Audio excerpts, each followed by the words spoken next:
Lovely. So thanks very much for the opportunity to participate in the session today. So as highlighted, I'm going to speak about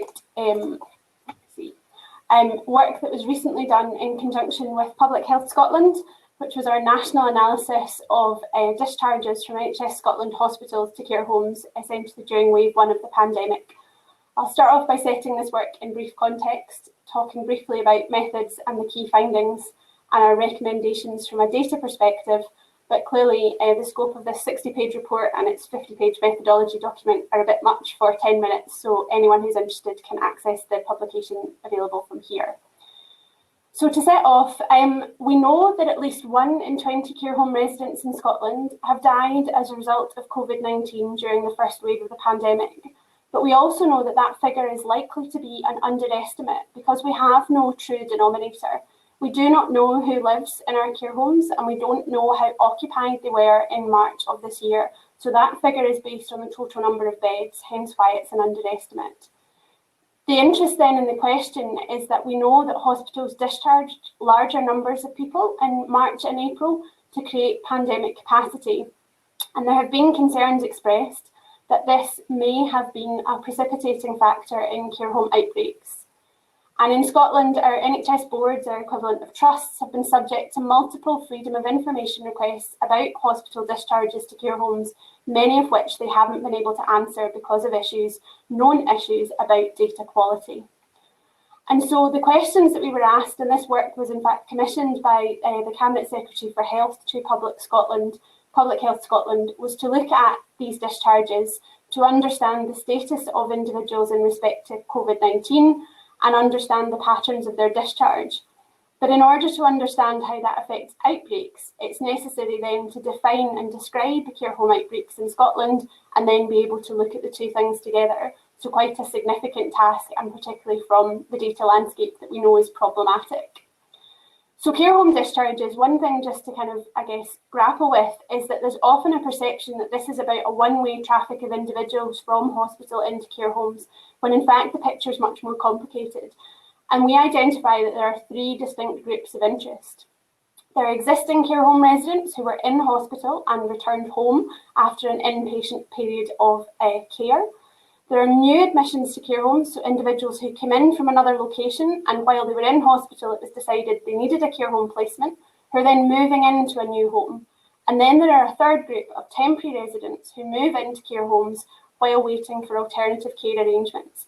And around each of these groups are challenges about how we identify care home residency, and also around the fact that our NHS data systems across the UK are not designed to capture the dynamic nature of care homes, the fact that you can be a resident and then not be a resident again, and the fact that people move across our health and care systems. So in terms of the work that we did, just to sort of set things in a bit of context, the information here on the left-hand side of the screen really relates to our hospital level data, which are the equivalent of hospital episode statistics data, which are those which flag out individuals based on where they were admitted from and discharged to. Our data don't record address level and just use postcode or coded variables, and that's where part of the problem comes.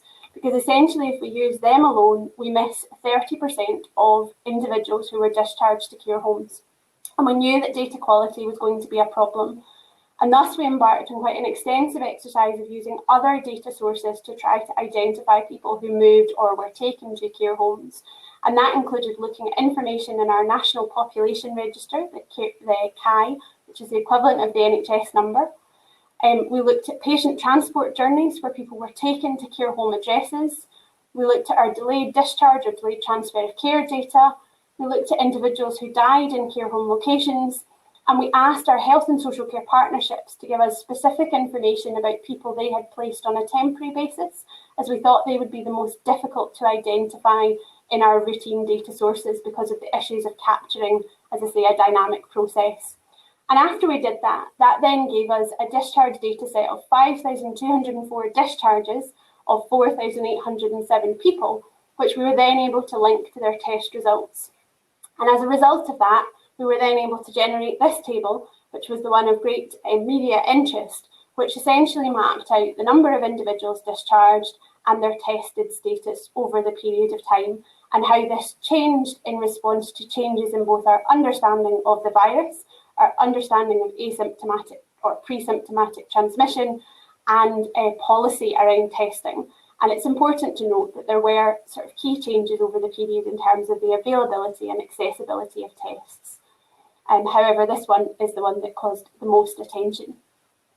We then took our cohort of individuals who were discharged to care homes, and we identified which care home they went to, which was essentially a manual process using identifiable information in a secure environment to allocate each and every one of those 5,000 discharges to a specific care home.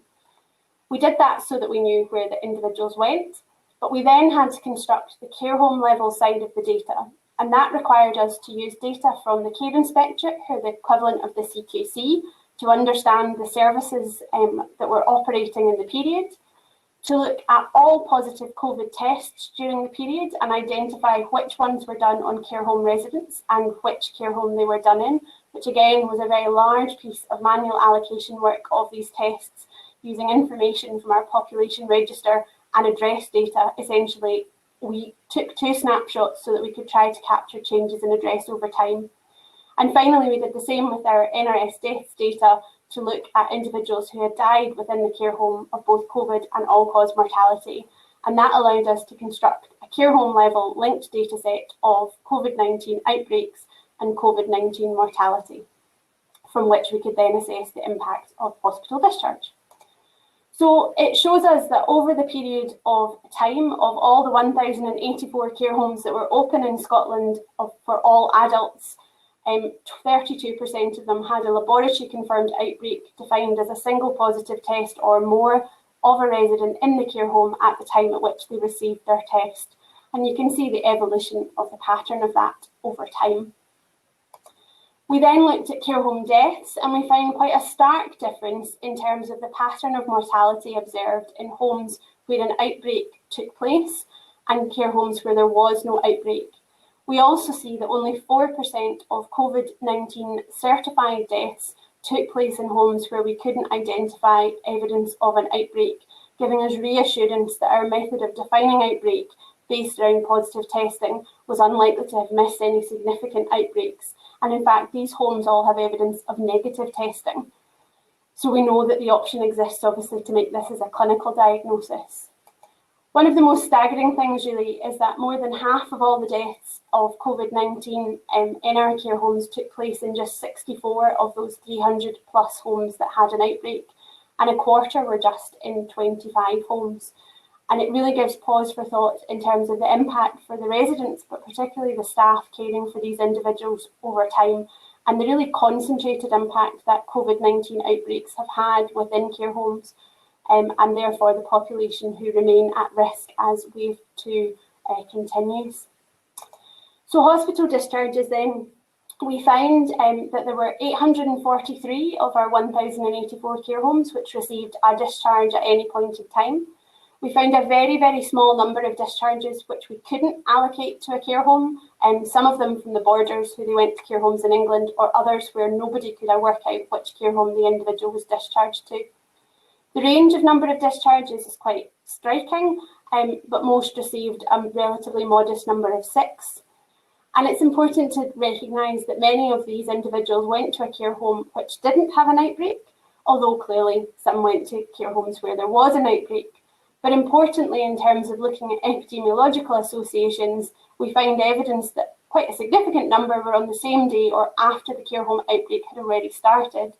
And then another group were discharged before the outbreak began. And those obviously are the ones which are the focus of interest in terms of carrying additional risk. So in terms of the analysis, we did perform 2 levels of analysis, and I'm not going to go through the descriptive data here today. The statistical modelling which was done was proportional hazards to look at the factors which make the risk of an outbreak more likely, and describe then the factors, the hazard associated with each of them. Clearly, the conclusions of the statistical analysis are based on those very defined concepts that we're familiar with about statistical significance, our confidence in estimating the risk. But it's important to say that at no point does that describe then the individual significance or the personal significance, because we know that we're talking about both outbreaks and individuals' mortality.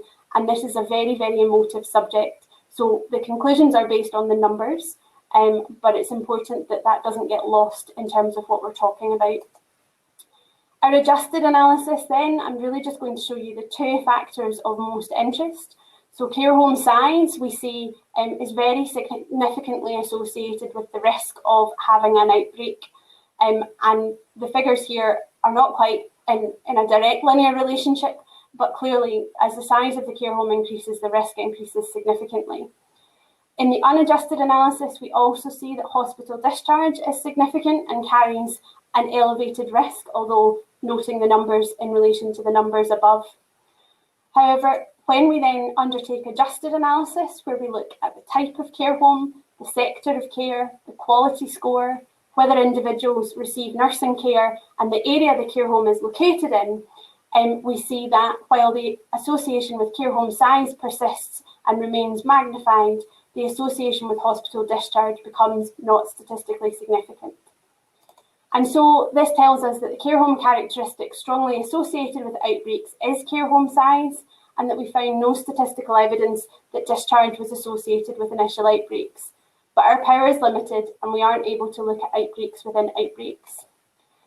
Clearly some limitations, probably the biggest of which is the lack of data from the sector, and that relates to other care home data collections ongoing in Scotland during this period, and the feeling that this had to be done using existing national routine data.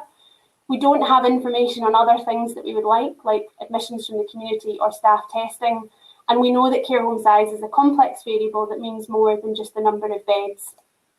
In terms of the recommendations, we have to improve the routine recording of admission from and discharge to care home in our NHS data systems. It's not acceptable that we can't find 30% of those individuals discharged in this period, and in fact couldn't undertake this analysis again without significant manual work. We would like to see an embedding of UPRN, the Unique Property Reference Number, within data collection systems nationally to help improve the identification of residency. And we'd like to see more development of reliable national data on who lives in a care home, including on a temporary basis, to capture this very dynamic but very critical process and understanding of relationships between health and social care. I'm happy to take any questions, and as I say, the full report's available online, or please get in touch. Thank you.